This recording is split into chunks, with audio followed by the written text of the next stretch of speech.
L'histoire de l'avare et du cordonnier. Il y avait un riche juif vivant dans un certain village. Il n'a jamais fait l'aumône aux pauvres. Un jour, un homme est venu lui demander une faveur. Il demanda: « Où es-tu ? J'habite dans ce village. Incroyable.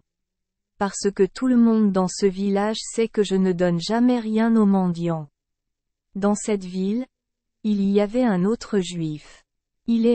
Il était très bienveillant et généreux. Il faisait l'aumône à tous ceux qui venaient mendier chez lui.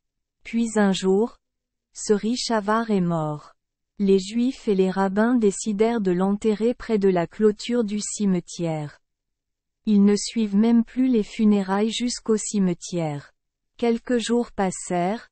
Comme d'habitude, des mendiants venaient mendier chez le cordonnier. Mais le cordonnier refuse.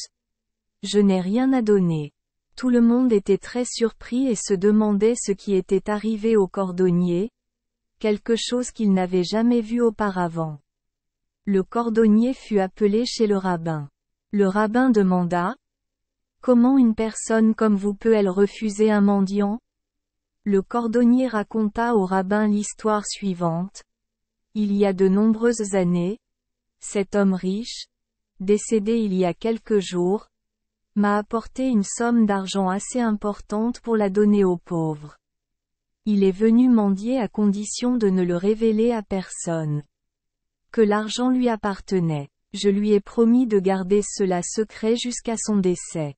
Il m'a souvent donné de l'argent et je l'ai utilisé à des fins caritatives, en le distribuant aux personnes dans le besoin.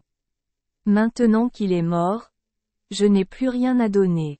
Parce que je suis juste la personne la plus pauvre. » Après avoir entendu l'histoire du cordonnier, le curé a rassemblé tous les villageois et ils se sont rendus sur la tombe de l'homme, avare, afin qu'il leur pardonne leur mauvaise conduite à son égard.